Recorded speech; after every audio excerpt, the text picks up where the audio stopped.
If you're praying in the main masjid, then you'll pray Dhuhr and Asr together. Otherwise, if you're praying in your own tent, you'll pray Dhuhr in its own time and Asr in its own time. Once Maghrib time comes in, that's when you can now leave Arafat.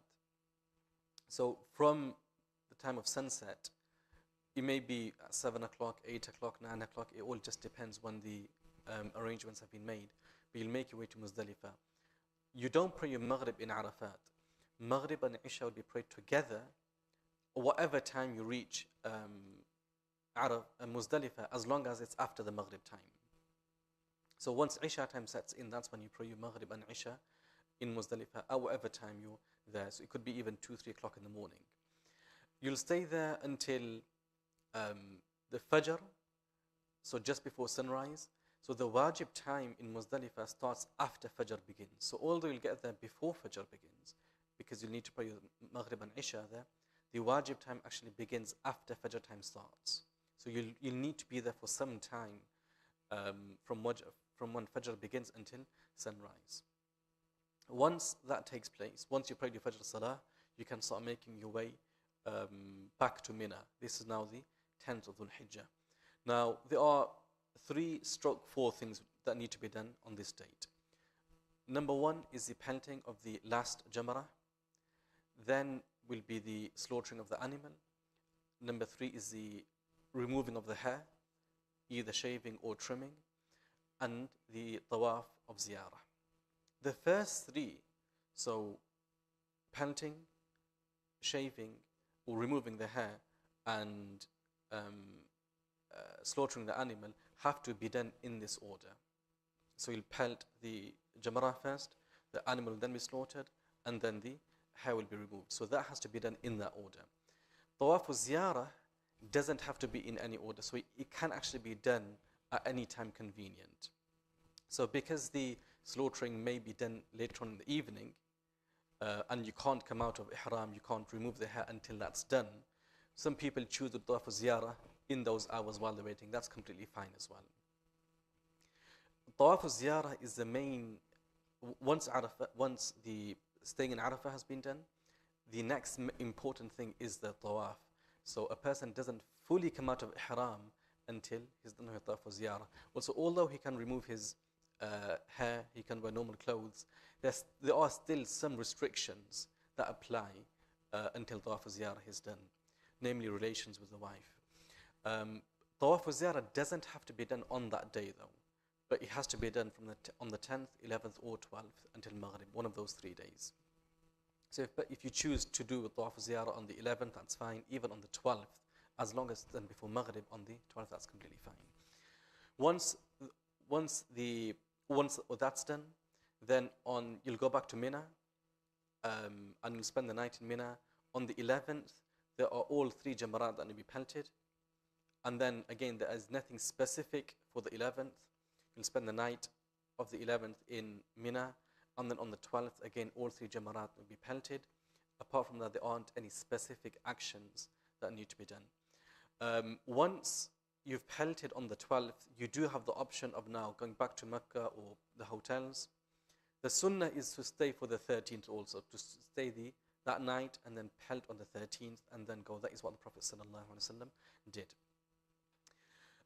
One of the things which is necessary also is the sa'i of Hajj.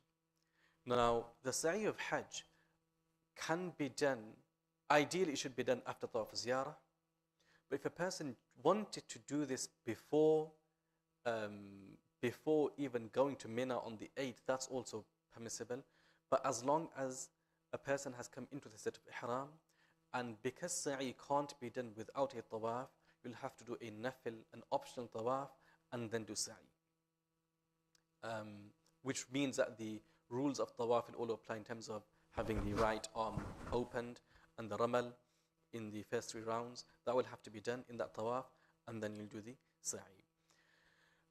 When it comes to, if a person didn't want to do sa'i then, and he wanted to do this after tawaf ziyarah, then the same rules apply.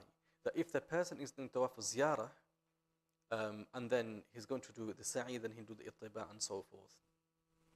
There is actually a possibility that a person on the 10th of Dhul Hijjah, he does a pelting, He then has the animal slaughtered. He then removes his hair. So now he's fully out of ihram. And he chooses to do tawaf ziyarah on, let's say, the 11th. This person can do tawaf ziyarah without the clothes of ihram. He won't be in the state of ihram. And even if he's going to do sa'i, he won't do sa'i. He'll do sa'i without the normal, the white sheets. So he won't be in the state of ihram for that sa'i also. The final thing that needs to be done is whenever leaving Makkah al-Mukarramah, do a tawaf, which is called the farewell tawaf. This is also wajib. And this is done by anyone that's not from Makkah al-Mukarramah, and women who are menstruating also, it's not a wajib on them. Otherwise, it's wajib on everybody else. Any tawaf which is done after tawaf ziyarah will count as the farewell tawaf. So it doesn't have to be literally the last day, although it's best to do that. And what I always encourage people to do is on the day that you're going to leave, get all your belongings, luggage, everything ready, and leave about 4 or 5 hours. And the last thing you do is then you go to haram, you do your tawaf, and then you're simply going back to the hotel or wherever you're staying to collect your bags and make your way out of Makkah al-Mukarramah. This is really the basics of Hajj. As you can see, it's actually very simple. You may feel there's a lot to take in, but it's because of everything that comes with it. But inshallah, Hajj itself is very, very easy. I think that inshallah sums everything up. We'll just now go through some of the questions. Do you want to read the questions out?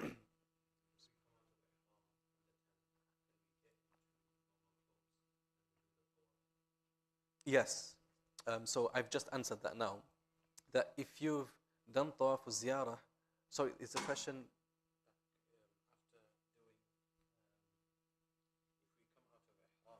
On the 10th. Yes, yes. So let's say the 3 rituals of the 10th have been done. So you've done your pelting, the animal's been slaughtered, the hair's been removed. Now you can come out of ihram. So whenever you do tawaf ziyarah, that can be done in normal clothes because you're out of ihram now.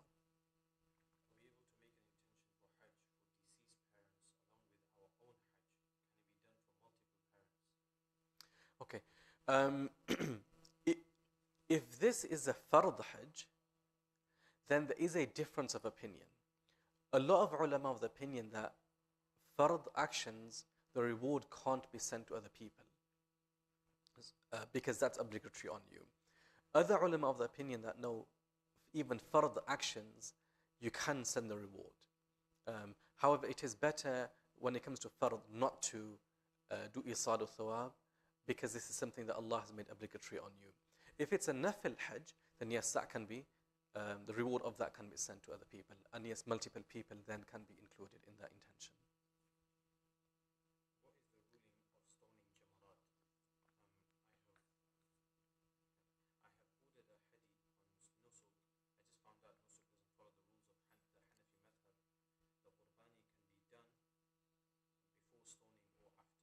Okay.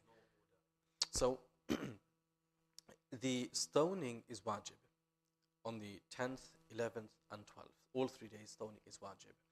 According to the Hanafi ulama, the order between stoning and having the animal slaughtered is also wajib. Because the first year that they made the Nusuk app, which I believe was in 2021, then that year the entire package included the hadi, the sacrificial animal, and you didn't have the option of arranging yourself there. So there, the fatwa that the ulama gave was for that year it was okay if there was no order, because this was totally out of our control.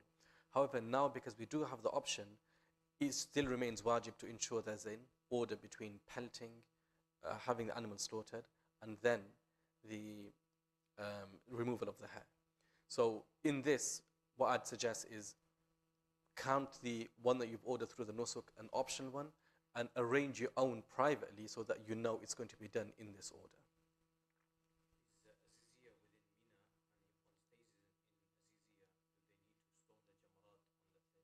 Okay, from the reading that I've done, Aziziyah isn't part of Mina. So if a person was staying there, then he wouldn't have to do pilgrim on the 13th.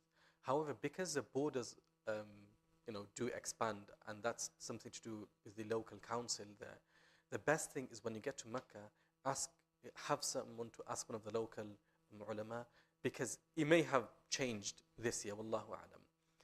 So that's something that you just need to find out each year. This is just like Mina. So when you read some of the earlier kitabs, Mina wasn't in Mecca, that was very clear. But now the borders of Mecca extend beyond Mina. So Mina is now considered within Makkah al-Mukarramah.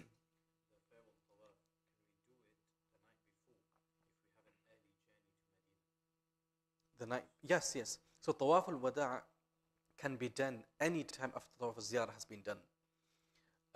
So it can be done on the 11th, 12th. But like I said, the best thing is to do it just before you're leaving. So it could be a few hours, even a couple of days before. The necessity will be fulfilled.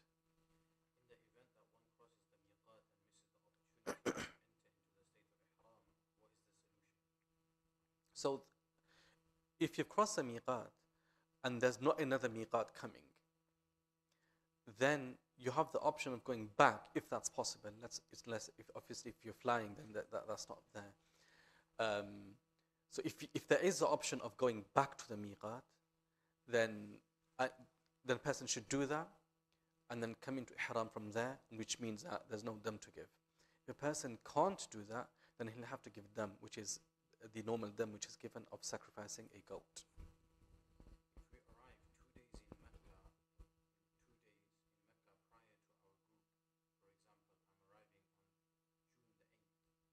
does Umrah need to be done right away, or can we wait until our group arrives and do it together, which is June the 10th? You don't have to wait for Umrah. It's just that you'll be in ihram until if you're doing tamattu', you'll be in ihram until then. As long as you can continue in the ihram and you feel that, and you are certain that you won't engage in anything which will make a dam wajib, then it's completely fine. But if a person is going to feel uncomfortable, he feels that, I may end up using soap, I may end up using shampoo, or I may violate one of the rules of ihram, then this person should do Umrah as soon as they can.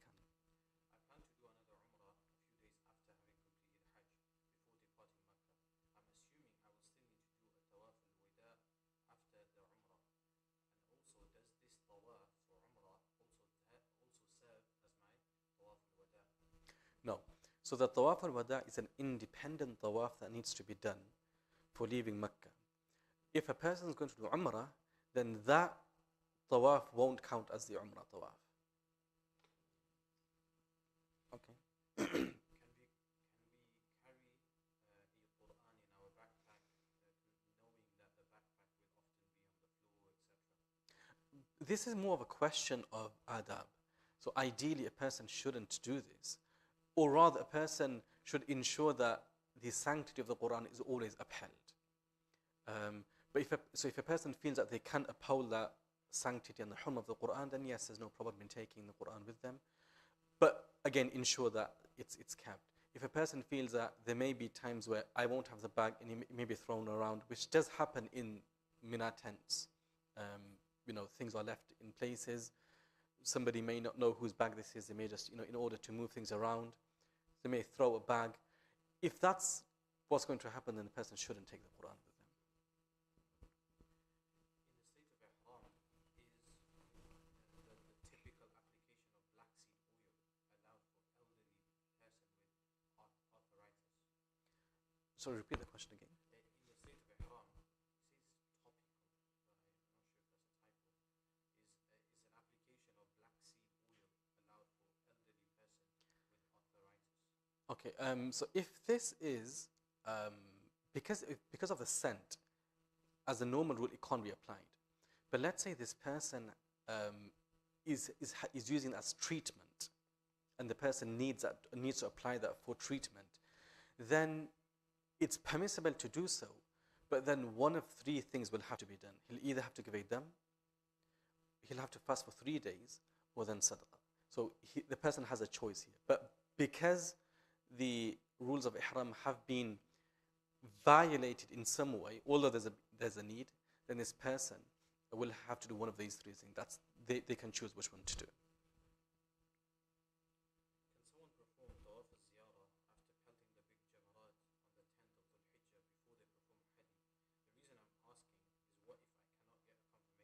Yes, that's permissible. That's permissible. And this is what I mentioned earlier on, that this does happen quite a bit, that the animal is sacrificed maybe good 8-9 hours later. Because if we think that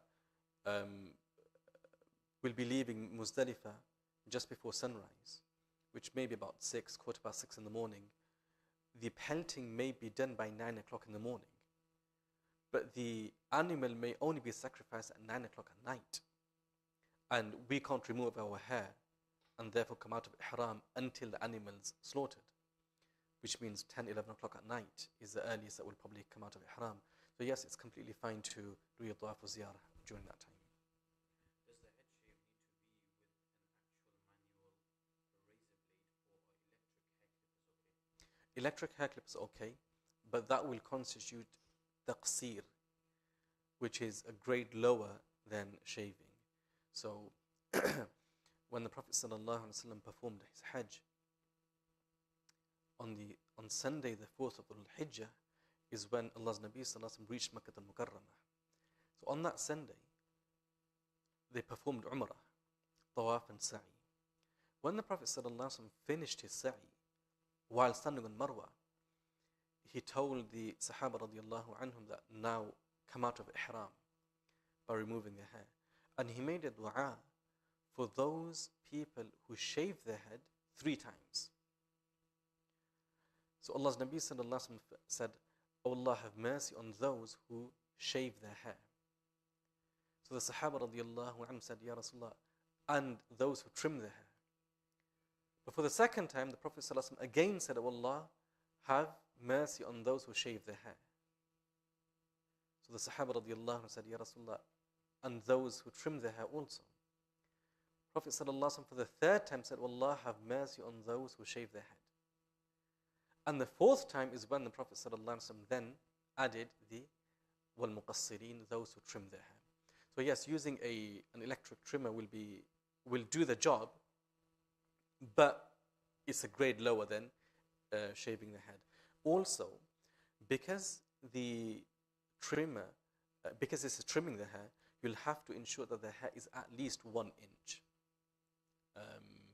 If it's any less than that, then you have to shave the head. You can't just do the trimming. I'll be traveling from Birmingham to Jeddah and I'll be missing Dhuhr, Asr and Maghrib. Can I read these on the plane, or should I wait to get to Jeddah? Will I have to read again when I reach my destination? No, when traveling on the plane, you pray on the plane. And if you're able to fulfill all the rules, which means that you're facing Qibla and you're standing and praying, then there's no need to repeat the Salah. But if that can't be done, so let's say for whatever reason the flight attendants don't allow you to pray in one of the areas and you end up praying on your seat because you're sitting down and praying, so you've missed one of the fard actions, then the Salah will have to be repeated. But you are still supposed to pray in time. So it all depends on how the Salah was prayed. So some airlines are very helpful with this. You know, they'll always allow you. They'll give you an area to pray, and then you can even easily find out which way Mecca is. So if that's how Salah is prayed, where you're standing facing the Qibla, then there's no need to repeat the Salah. But if those rules are not followed, then the Salah must be repeated whenever you get to your destination.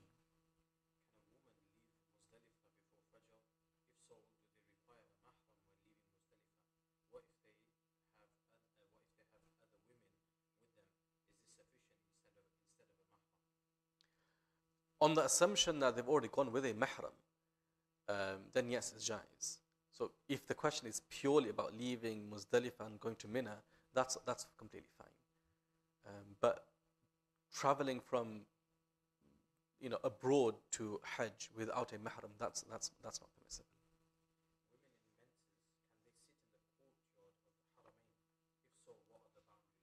Yes, so and you can't go beyond the doors because that's when the rules of the masjid start.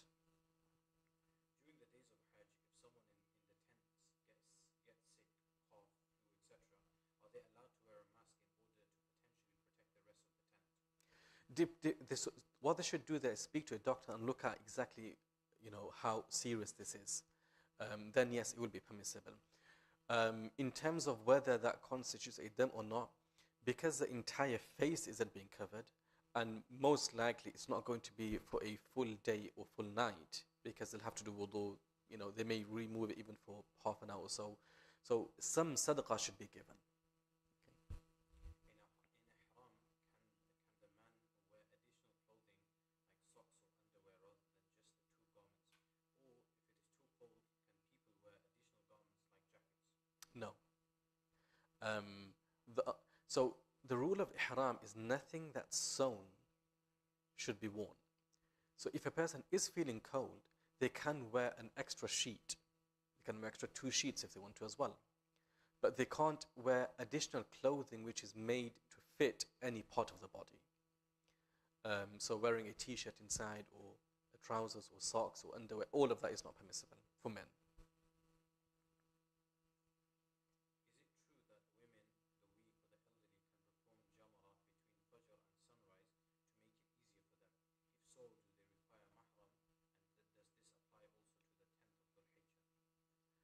Yes. However, when we say to make it easier, realistically speaking now, because of how easy they've made it, it doesn't make a difference. So if you ask people that go regularly, they'll tell you that because there are times given, it's actually very, very easy no matter what time you go. Because again of how big they've made the Jamarat now, there are 4 or 5 levels, I believe, for the, they've actually made a whole building, and from the Mina tents, you'll take a certain route depending on where your camp is, and you can only end up in one of the levels. And at any one time there'll only be a few hundred people there, which is more than, and there's more than ample space. So that really shouldn't be done anymore because of how easy it is now. Are we permitted to wear watches like an Apple Watch in ihram, wanting to track steps? Yes, it's permissible. If we perform Jamara and Tawaf al-Ziyara, can we cut our hair and exit ihram even if the hadi hasn't been done? No. So removing of the hair is dependent on pelting being done and the animal being sacrificed. What if we don't have enough hair to shave? E.g., after our Umrah, it doesn't grow by the time that we complete Hajj. How do we go about doing this? The barbers are experts, they'll figure a way out. But the ulama have said that let's say a person doesn't have literally nothing, he still has to replicate the action. So take a blade and just above the skin, move the blade just above the skin without injuring yourself. That way you are fulfilling the obligation of this, of halq. So inshallah that's what can be done. Do women have a specific ihram? Okay, when we speak about ihram is really a state. And you come into ihram by making intention of which ritual you're going to perform, whether it's Umrah or Hajj, and then saying the talbiyah.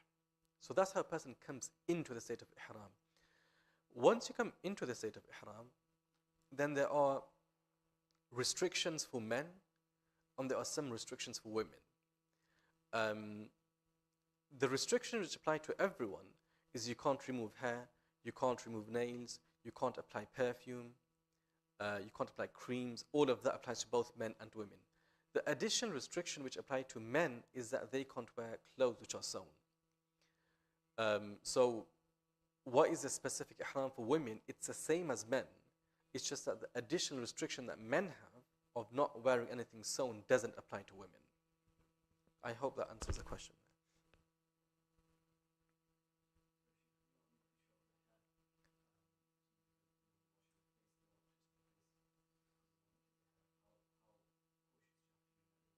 Okay, so one of the questions here is that when washing the face for wudu or even just to cool yourself, then how cautious do you have to be so that strands of hair don't fall out?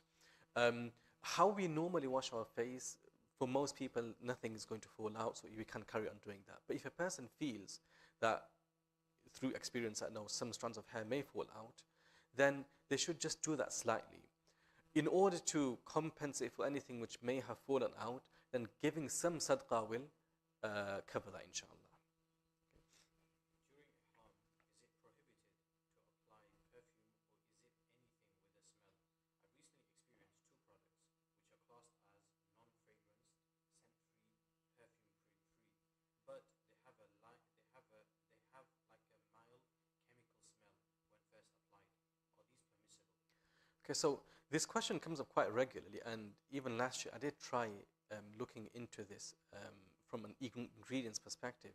So when they say no additional scents or scent free, it seems as though different companies mean different things. So some mean that there's no scent at all, while others mean that there's no added scent in. So my advice would be to stay away from this, because if it's no added scent, then there is still some scent of the main ingredients, which still makes it impermissible to use. So best thing is to avoid it.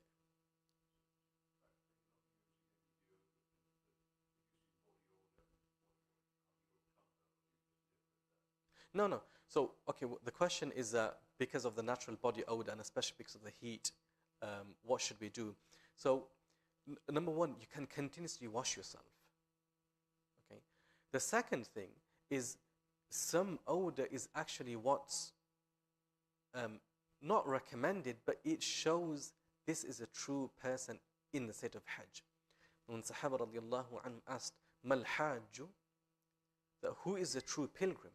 Allah's Nabi sallallahu alaihi wasallam said, Ash-sha'ith tafil, a person whose hair is slightly disheveled, and a person who's, because of the condition and state that he's in, there's some odor emanating also. And again, it's not going to be positive odor, it's going to be negative odor. So, but if it's quite severe that other people are being affected by that, then washing yourself will remove the odor to some degree. My elderly parents have mobility issues. Can I go and assist them with their tawaf sa'i on mobility scooters and then go back and do mine walking? Or should I do mine walking first and then assist them? So you have the cot. So, as in, so they'll sit on the cot also. Yeah, so he's going to drive the car, his parents are going to sit next to him, he's going to do their tawaf with them, and once they're done, he's going to go back and then do his. Yeah, that's completely fine. Inshallah, there you'll get the reward of khidmah for your parents also. I mean, if you have the time and all of that, then alhamdulillah, very good. Is there a preference of whether he should do his No. Assalamu alaikum.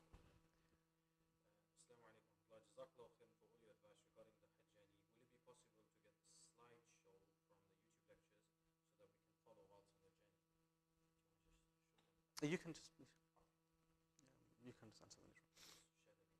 inshallah. Can we do a dam goat regardless, just in case, or only if we know that it's a No, that's fine. If you feel like you just want to do a dam to compensate for a mistake that may have been made, then that's fine. For a qarin, after But again, just be that if a person don't have shak for, don't be, that, oh, I may have done something, let me just do it. Only if there's ghalib or dhan, only if you feel that, look, it's very likely that I did use some scent or, something like that, then you should give the dam. Otherwise, shak is something not good. for a qarin, after tawaf al-qudum, if you have a few days or two in Mecca, can you do extra tawafs? Yes. Can we use our spare ihram in our camps over our body if we're cold, like a duvet?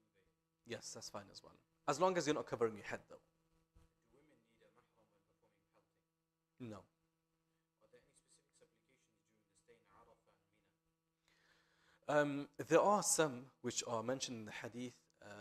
Inshallah, we can probably put something down and share it with on the groups. So some of the adhkar that the Prophet ﷺ made in Arafat, those have been recorded by the Sahaba radiallahu anhum. So inshallah we can share some of these.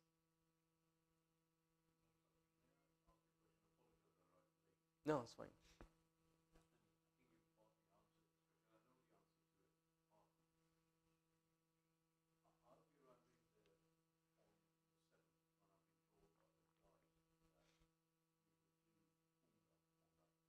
On the 7th.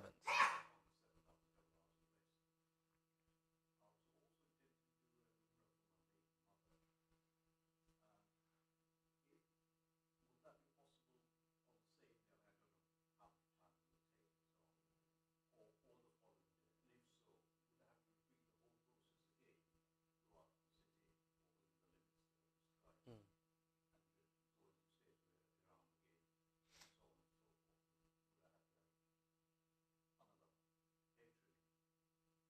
Okay, so I'm assuming that you're doing tamattu'.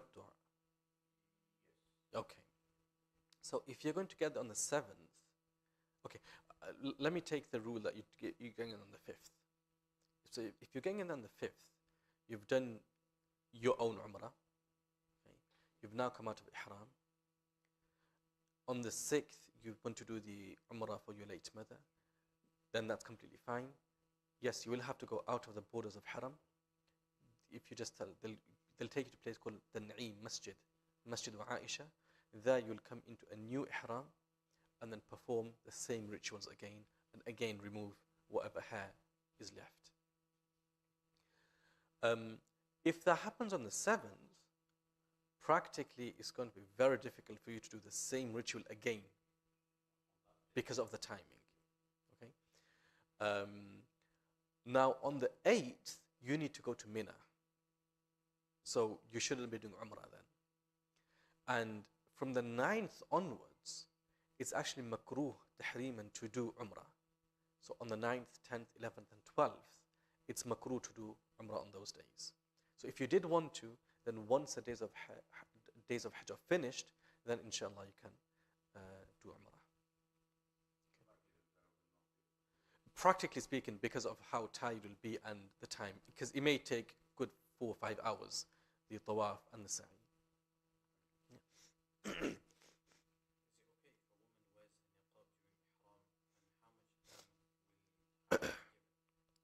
Yeah. That all depends on how long she keeps her face covered for. If the face is being covered for the entire day or the entire night, then the dam of a goat needs to be given. If it's anything less than that, which will most likely be the case, because it's only during the hours of being out of the hotel and back into the hotel that the face will be covered, if this woman is going to do that, which will probably be 8-9 hours at most, then a sadaqah needs to be given. Okay? Just to clarify, so does that mean that we cannot use any creams at all, like even the unscented ones? Yes. Again, the unscented, because of the reason I gave that, when they say unscented, it seems as though different companies refer to that differently. This is what I looked at last year. If a woman is worried about her menses, as her flight is either the 15th or the 16th of Dhul Hijjah, what is the earliest time she can perform Tawaf al-Ziyarah? Tawaf al-Ziyarah, the first time it can be performed is after Fajr on the 10th of Dhul Hijjah.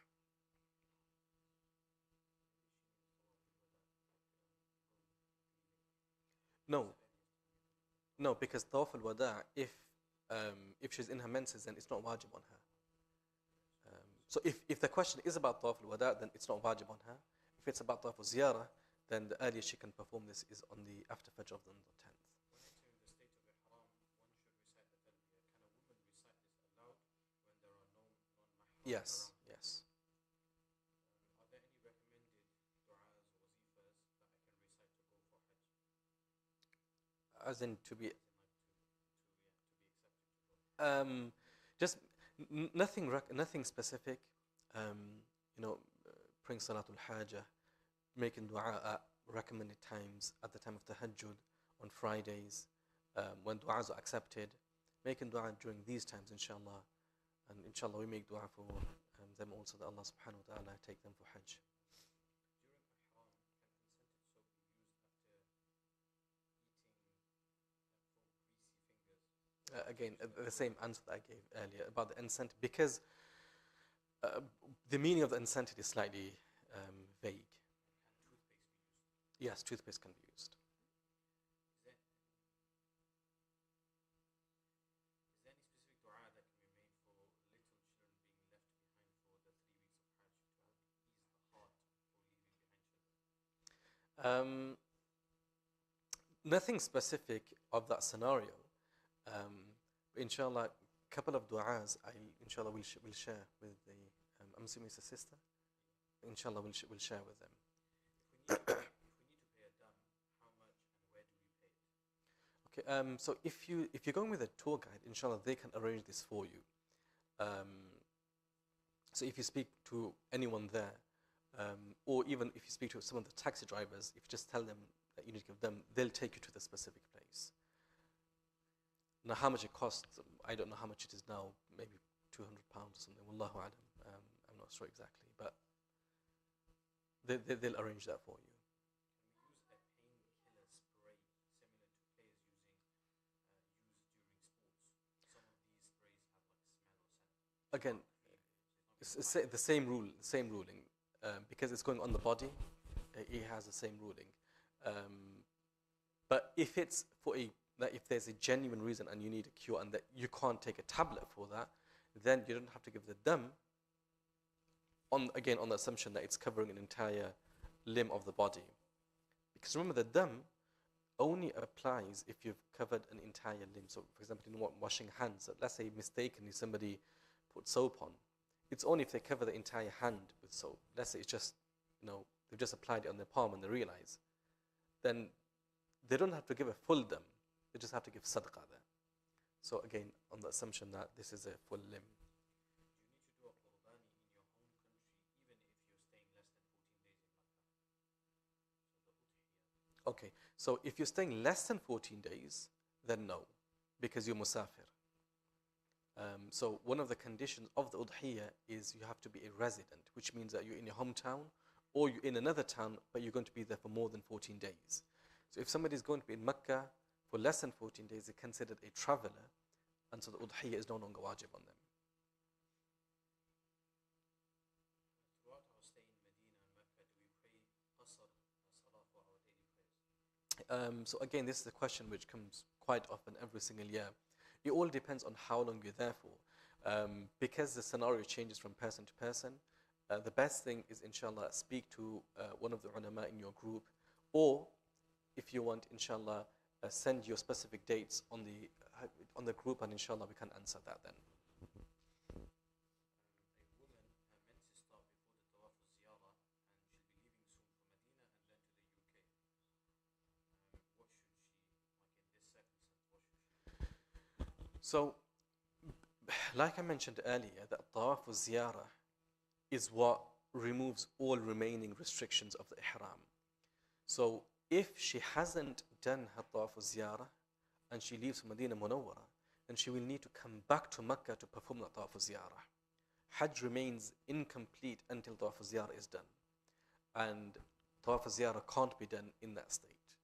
So she will have to either delay going to Medina Munawwara or then come back to Makkah al-Mukarramah and perform her tawaf of ziyarah. If a menstruating woman intending to do Umrah enters Mecca without ihram, will dam become compulsory, or can she do an intention from Masjid Aisha? No. So anybody that's crossing the miqat and going to Mecca has to come into the set of ihram from the miqat. Even a menstruating woman that's not going to be performing Umrah straight away, she still has to come into ihram from the miqat. And if she didn't, then she'll have to give a dam for that. Would toothpaste with mint or very fragrant food need to be avoided? Some of the ulama have said this, that it's recommended not to eat food with a lot of fragrance. But it won't necessitate a dam. With regards to the woman missing the tawaf of ziyarah, what if her menses don't finish till she returns home? As into the UK? Yeah. Okay. In that state, if she feels If she knows that there's that the menses is going to start before she can perform Tawaf al-Ziyarah, and she'll be leaving Mecca before her menses ends, and there's nothing she can do about that now, then what the ulama have suggested is that, knowing how serious this is, she'll have to do Tawaf al-Ziyarah in that state, but then a large dam will become necessary. So the normal dam is that of sacrificing a goat. A large dam is sacrificing a camel or a cow, which is quite expensive. Can I complete my Umrah and then after the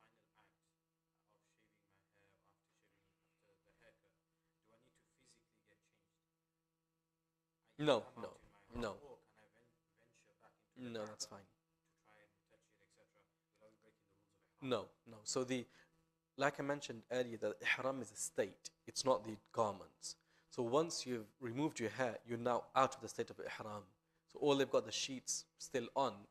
You're not in ihram, so you can apply perfume. You can go back to the Kaaba, touch the Kaaba, even if there's scent on there. Yeah.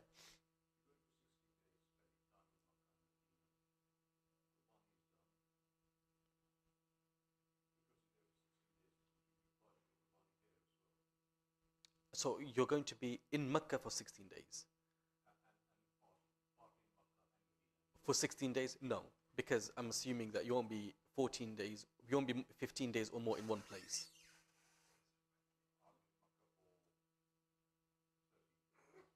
Yeah, as long as it's less than 15 days. Yeah, then that's fine. Can a woman use medicine to delay stop her menses to complete Tawaf al-Ziyarah? Yes, that's permissible. But again, it's always advisable to speak to doctors about this, because with some people, with some women, it actually precipitates the menses.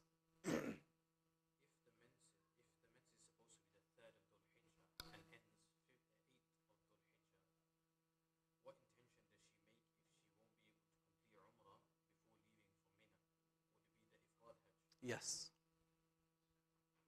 In her situation, would it be better that she takes pills to make the situation easy and avoid this? So like I mentioned, because this is a personal decision, it all depends on her personal medical circumstances. And one thing to bear in mind is that because of the change in climate, traveling, the change in food, all of that may have an impact on how that medicine works. So a few years ago when I went, this is exactly what happened, that one of the women took the tablets in order to delay the menses, but it actually had the opposite effect, and it brought the menses earlier because of the change in diet and climate. So do speak to a medical expert. Is the initial Umrah in Tamattu part of the ritual of Hajj itself or a ritual of entering Mecca? What if one has time and still does not do it? Is his Hajj still complete? If the initial Umrah is for Hajj and one wants to perform an extra Umrah before Hajj because he has extra time, then would the first Umrah be counted or the second one? Okay, I think it's more of a philosophical question. But the first Umrah will be the Hajj related one. That's what makes it a tamattu'. If a person will not remain in Mecca for at least 15 days, then is it correct that he does not have to carry out a udhiyah Yes. when he travels to Mina, Muzdalifah, etc.? Does this restart the 15-day cycle? So when he travels to Mina, Muzdalifah. Yes. Like I said, Mina is actually now part of Mecca. So when you're counting your days of 15 days or more, you have to include Mina in there, because Mina is now part of Mecca. Muzdalifah and Arafat is out of Mecca. In Qiran, do you make an intention for Umrah and Hajj before the miqat? Yes. If a person initially made an intention to make it for a certain type of Hajj, for example Qiran, then for some reason has to change the intention, like for example Ifrad, is this permissible? So there's a lot of detail to that, depending on what initially was made and what they want to change it to. So if that's a question that needs to be done, inshallah, you can ask specifically on the group what it is, and inshallah we can answer it. Can you please explain about not doing sa'i after tawaf, ziyarah, or qiran? And inshallah,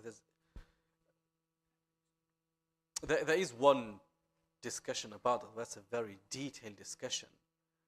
I'm not sure if the person is referring to that, which is does a qarin have to do sa'i twice or once?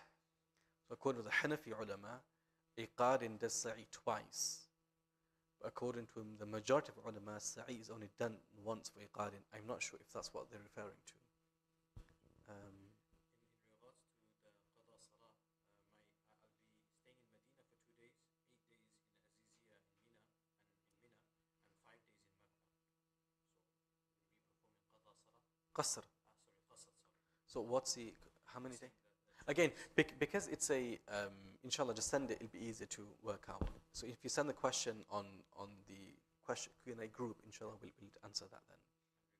In regards to the qarin, does a qarin do sa'i twice? Yes. According to the Hanafi ulama, the qarin does sa'i twice. Is that all? Okay, inshallah. Are there more questions? No, inshallah. Okay, jazakallah for allowing me to help you in your Umrah and Hajj. Inshallah, it's adhan time, so inshallah we'll stop here. Jazakumullah. Assalamu alaikum.